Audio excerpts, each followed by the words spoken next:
Hello everyone, it's Jake with the Game Lock. On Friday, WarioWare Get It Together released, and today I'm going to be reviewing it for you and telling you all whether it's worth the $50 price tag or not. It is, by the way. It is. If you can, please pick it up. It's amazing. Here we go! The game itself has many different modes, so let's first start off with the first one you unlock, the story mode.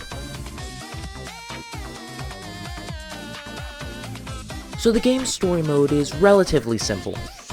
Wario and all of his employees get sucked into his video game, and they notice that it's filled with bugs, so they have to go throughout and defeat all of the bugs. To do this, they have to go through all of the wacky microgames that all the employees have designed, except there are a few things wrong with them because of the bugs.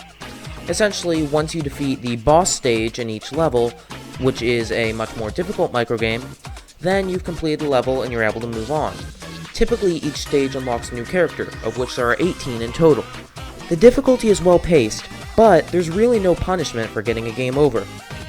Each time you complete a stage, you get 1,000 coins, and it only takes 100 coins to keep going after a game over, with all 4 lives. So, I would say that the game should have had a little more punishment to the player in that aspect. As you unlock new characters throughout the game, you'll get a tutorial for each one, so then you know how to play as them.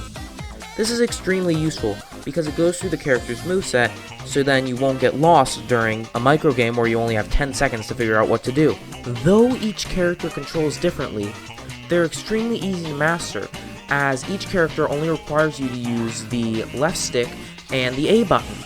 Every microgame is able to be completed by every character, and ones that aren't are tailored to be able to be completed by whatever character you're playing as. This adds so much to the game, because that means that each microgame will be almost an entirely new experience when you play it with a different character. Though it is extremely fun, the story mode is definitely not the main draw to the game, as it only lasts around 2 to 3 hours and it acts more as an elaborate tutorial for how to play the game. But once you beat levels, you're able to go back and play them again and all the microgames within them, but instead they have no end, and this is one of the greatest draws to the game, which is just trying to complete the microgames as fast as you can and as many as you can. Also at the end of each area are remixes, so you're able to play all the microgames in that area. The entire game is playable in co-op as well, so you're able to play every single level with a friend, plus all of the other modes, which I will get to shortly. The fact that the game focuses a lot on co-op gameplay, but is still a joy to play in single player, is a difficult balance to strike, and WarioWare Get It Together hits it perfectly. However, what truly makes a WarioWare game is its microgames, so let's see how good these actually are. WarioWare games are known for their fantastic microgames, and Get It Together does not disappoint. There are over 200 microgames, and all of them are a blast to play, ranging from classic Nintendo games to just everyday activities. All of these microgames are cleverly crafted and are so much fun. If you've never played a WarioWare game before, then a microgame is essentially just a super short little game that you have around 10 seconds for, and you just have to figure out what to do and then just Do it. Every microgame is perfectly tailored to be able to play with all of the characters and to be able to play in 2-player co-op mode. While all the microgames are fun, some of them can feel a bit tedious at times, and some of them are a bit confusing on what you need to do. But once you've played them a few times and you know what to do, they can all be extremely fun, and you can challenge yourself to master all of them. Now, I've already praised this game for its wide character roster, but let's look at the individual characters themselves.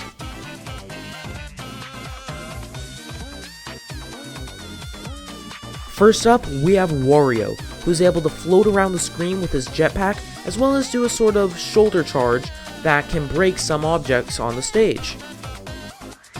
Next up, we have Young Cricket, who controls a bit like a platforming character. Use the left stick to move left and right, and he's affected by gravity, and if you press the A button, he'll jump. If you hold down the A button, he'll also do a much higher jump, which can be useful in a lot of microgames. After that is 18 Volt, who is not able to move on the stage, but he can throw an infinite number of discs from his head, which he can use to break blocks, defeat enemies, or grab onto rings, which then can move him across the stage. Not only can he throw an infinite number of discs, but they also have no limit to the range they can go across the stage, so you can use that to your advantage. Next up we have Mona, who is always riding on her scooter, which you control with the left stick, unless she throws her boomerang, in which then you control the boomerang with the left stick and can move it across the entire screen. She never stops moving unless her boomerang is in motion, so if she hits a wall, she'll automatically go in the opposite direction. The only way to stop her from moving is to throw the boomerang, which adds an extra challenge to the Microgames. Next are Dribble and Spitz, who are essentially the same character just with very slight differences. Dribble always fires his bazooka to the right, and he controls with the left stick. The bazooka can break certain blocks on the stages. Spitz is pretty much the same, except he fires his bazooka to the left. When playing in 2-player mode, Dribble is always player 1 and Spitz is always player 2. Next up we have Dr. Krygor, who if you hold down A, he'll start swimming through the air, but as soon as you let go of it, he'll start falling down. You can only move him with the left stick while he's swimming through the air, so you have to maneuver over certain obstacles and such while he's swimming in the air, and then if you need him to fall down on a button or something, then you need to let go of A, so then he can fall. He is not affected by gravity unless A is not being held, so that could be useful in certain stages. Next up we have 9-Volt, who is always moving across the stage, but can stop to throw his yo-yo upwards.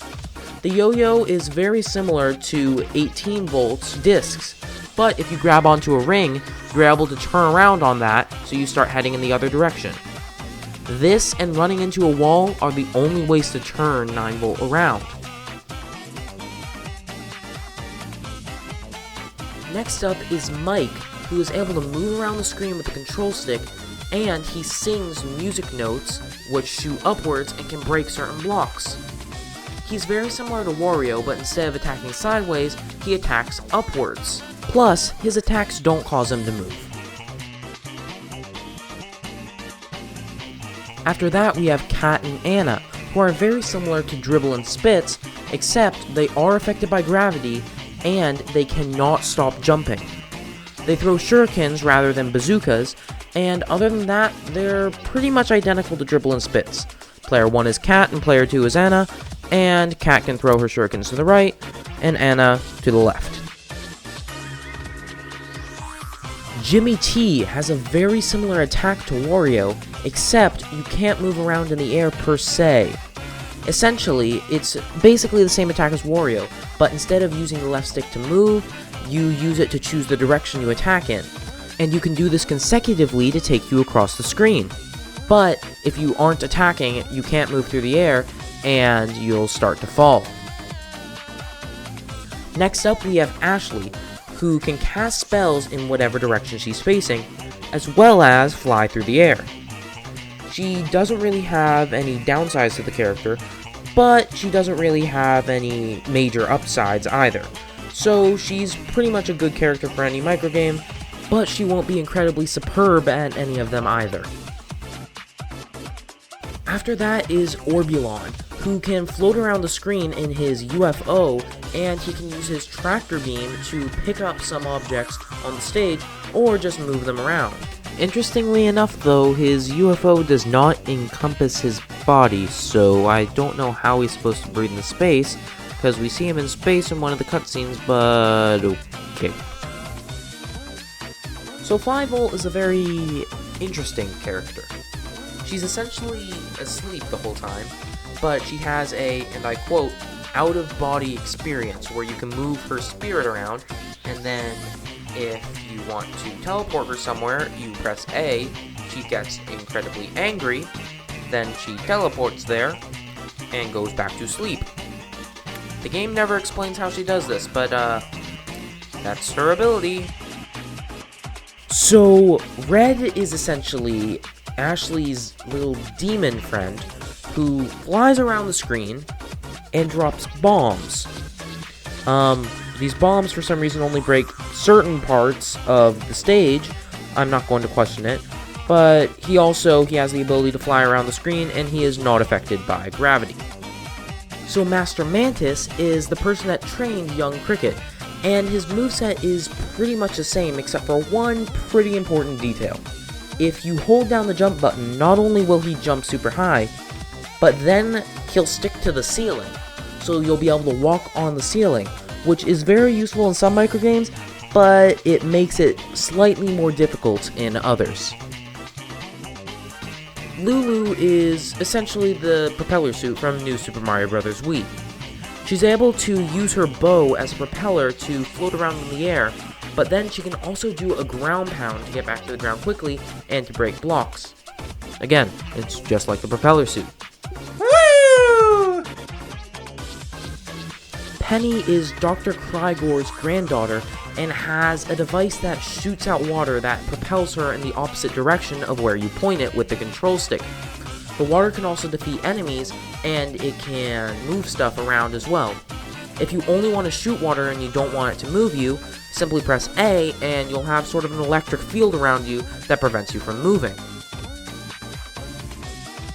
And last but not least, we have Pyro. Pyro essentially is able to walk around on foot, but he cannot jump, and he can stick out his tongue, which will bounce against the walls, and he needs to use that to either hit stuff or move stuff around. His tongue can only extend a certain distance, and it will retract once it's hit that distance, or once you let go of A. You can practice with all of these characters in the crew section of the menu, or if you want to practice them with a specific microgame, simply go to the Playopedia, where you can play any specific microgame. Next, let's talk about one of my favorite modes, the Variety Pack.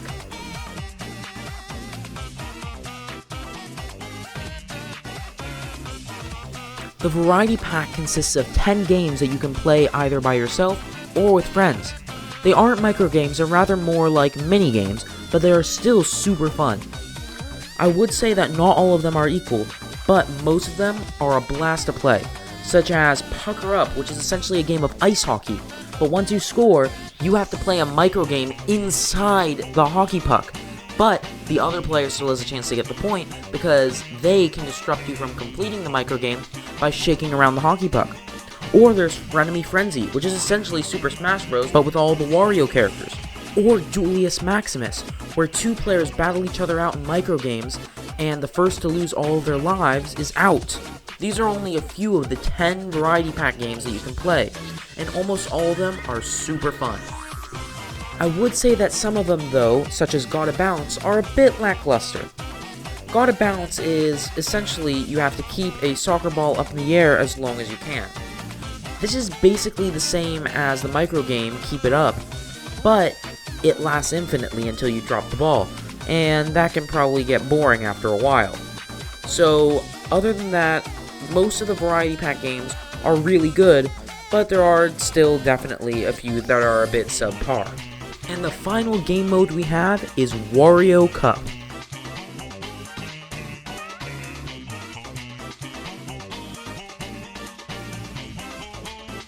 So this is the game's online mode, and it's frankly a little disappointing. I don't have much footage of it at all, really, because I barely played it at all. Essentially, you just do your regular microgames, except the pace is a lot faster, and you just get put on an online leaderboard. That's it. You are able to still do local wireless, so there is still that for online, but other than that, you can't compete in microgames with other players online. Hopefully they'll add an update that fixes this like they did with Mario Golf Super Rush, but we can only hope at this point. With all this taken into account, with the great microgames, the many modes, the mostly great Variety Pack, and the subpar online mode, I'm going to be rating WarioWare Get It Together a 9 out of 10. It's really good in almost all areas and could just use a little bit of polishing here and there, which I hope they will fix in updates to come. Thank you all for watching. If you like this video, please press the like button and subscribe. Plus, you can follow me on Twitch and Twitter for more gaming news and streams. With that out of the way, thank you all for watching. I'm Jacob with the Game Block, signing off.